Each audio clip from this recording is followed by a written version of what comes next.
Na huyu ndiye Paul Kagame, safari ya mtoto mkimbizi hadi kwa rais wa Rwanda.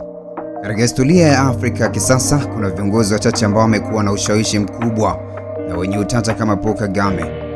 Kwa baadhi ya watu, Kagame ni kiongozi aliyesaidia Rwanda kutoka kwenye majivu ya mauaji ya kimbali na kuifanya nchi hiyo moja ya nchi zenye utulivu na maendeleo makubwa katika eneo la Afrika Mashariki. Kwa upande wa wakosoaji wake, yeye ni kiongozi mwenye nguvu nyingi aliyelazimisha udhibiti mkubwa wa kisiasa na anayekabiliwa na tuhuma mbalimbali kuhusu haki za kibinadamu. Pia Paul Kagame hakufikia kwenye kilele cha uongozi kwa njia rahisi. Safari yake ilianza akiwa mtoto wa familia ya Watusi iliyolazimika kuondoka Rwanda. Paul Kagame alizaliwa mnamo mwaka 1957 nchini Rwanda katika familia ya Kitusi. Akiwa mtoto mdogo, familia yake iliondoka Rwanda na kwenda Uganda kutokana na machafuko ya mabadiliko ya kisiasa iliyowakabili Watusi nchini Rwanda. Kagame alikulia Uganda kama mkimbizi, baadaye alijiunga na harakati za kijeshi nchini humo na akasema kikosi kilichohusishwa na Yoweri Museveni. Uzoefu huo wa maisha ya ukimbizi, vita na siasa ungekuwa msingi mkubwa wa safari yake ya baadaye. Na mnamo mwaka 1990 Rwanda Patriotic Front RPF ilianzisha mashambulizi kutoka Uganda kuelekea Rwanda, na Kagame alikuwa mmoja wa viongozi muhimu wa kijeshi wa RPF. Lengo la harakati hiyo ilihusisha kurejesha wakimbizi wa Rwanda na kubadilisha mfumo wa kisiasa nchini humo. Lakini mapambano hayo yaligeuka kuwa vita ya wenyewe kwa wenyewe. Mwaka 1994 ndio ilibadilisha kabisa historia ya Rwanda. Tarehe 6 Aprili mwaka 1994, ndege iliyokuwa imebeba Rais Juvenal Habyarimana ilianguka baada ya kushambulia. Kifo chake kilifuatia na mlipuko wa vurugu nchini Rwanda. Ndani ya kipindi cha takriban siku 100, mauaji ya kimbali yalitokea dhidi ya Watusi pamoja na Wahutu waliokuwa wakipinga mauaji hayo. Umoja wa Mataifa unaeleza kuwa mauaji hayo yalihusisha mauaji ya kimbali, uhalifu dhidi ya ubinadamu na uhalifu wa kivita kwa kiwango kikubwa.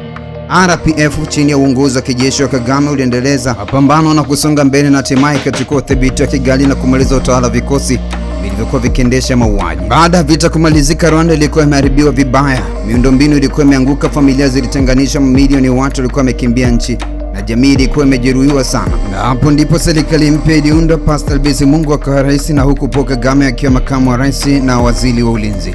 Kagame alikuwa mmoja wa watu wenye nguvu zaidi katika serikali hiyo mpya. Baadaye mnamo mwaka 2000 Bizimungu aliondoka madarakani na Kagame akawa rais wa Rwanda. Chini ya Kagame, serikali ilianza kuweka mkazo mkubwa kwenye usalama, miundombinu, elimu, afya, teknolojia na maendeleo ya kiuchumi. Kigali ilianza kubadilika kwa kasi na Rwanda ikaanza kujijengea taswira ya nchi yenye usafi, usalama, utawala wenye mipango. Wafuasi wa Kagame wanamtaja kama kiongozi aliyesaidia Rwanda kupata utulivu baada ya janga la mwaka 1994. Kwa mujibu wa serikali ya Rwanda, Kagame pia amewahi kuongoza taasisi za kikanda kama African Union na East African Community. Lakini picha Kagame haikosi utata. Mashirika ya haki za binadamu na wakosoaji wa serikali yake wamekuwa kidai kuwa Rwanda ina nafasi ndogo kwa upinzani wa kisiasa, uhuru wa kujieleza na shughuli za upinzani.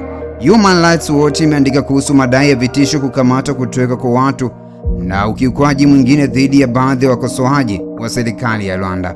Kwa hiyo mjadala kuhusu Kagame una pande mbili. Upande mmoja unaonyesha maendeleo na utulivu, upande mwingine unaona udhibiti mkubwa wa kisiasa. Kagame ameshinda uchaguzi wa urais mara kadhaa kwa asilimia kubwa sana. Katika uchaguzi wa mwaka 2024 alishinda kwa zaidi ya asilimia 99 ya kura zilizotangazwa, na ushindi huo ulimwezesha kuendelea katika kipindi kingine cha uongozi. Wafuasi wake wanaona matokeo hayo kama ishara ya kumuunga mkono. Wakosoaji hata hivyo wamehoji mazingira ya kisiasa na nafasi ya wapinzani katika uchaguzi wa Rwanda. Na moja ya sura zenye utata zaidi katika historia ya Kagame ni uhusiano wa Rwanda na Jamhuri ya Kidemokrasia ya Kongo. Baada ya mauaji ya kimbali ya Rwanda, wapiganaji wa wakimbizi wengi walihamia mashariki mwa Kongo. Historia inaonyesha Rwanda baadaye ilihusika kijeshi katika migogoro ya Kongo mnamo mwaka 1990. Hadi leo uhusiano kati ya Kigali na Kinshasa umeendelea kuwa mgumu. Rwanda imekuwa ikikabiliwa na tuhuma za kuiunga mkono M23 mashariki mwa Kongo, jambo ambalo serikali ya Kagame imekuwa ikikatana kueleza kwa mtazamo tofauti, huku ikisisitiza masuala ya usalama wa mipaka ya Rwanda na tishio kutoka makundi yenye silaha. Hivyo hapa naweza kusema kuelewa Kagame bila kuelewa historia ya Rwanda na Kongo ni vigumu. Leo Paul Kagame ni mmoja wa viongozi wenye ushawishi mkubwa katika Afrika Mashariki. Kwa miongo kadhaa amekuwa mtu mkuu katika siasa za Rwanda. Anaungwa mkono na watu wanaamini kwamba ameijenga upya Rwanda baada ya janga la mwaka 1994. Lakini pia anakosolewa na mashirika ya haki za binadamu na wapinzani wanaodai kwamba utawala wake unaweka udhibiti mkubwa juu ya siasa na uhuru wa kujieleza. Hadithi ya Paul Kagame si hadithi rahisi ya shujaa. Ni hadithi ya mtoto aliyekulia uhamishoni na akageuka kuwa mpiganaji, kiongozi wa kijeshi, makamu wa rais na hatimaye rais wa nchi iliyokuwa imeharibiwa na moja majanga makubwa zaidi ya kibinadamu katika historia ya Afrika. Kagame amekuwa sehemu muhimu ya mabadiliko ya Rwanda, lakini pamoja maendeleo na utulivu unahusishwa na utawala wake. Mjadala kuhusu demokrasia, haki za binadamu, uhuru wa kisiasa na nafasi ya Rwanda katika migogoro ya Kongo bado unaendelea, na labda ndio maana Paul Kagame anaendelea kuwa mmoja wa viongozi wanaojadiliwa zaidi barani Afrika.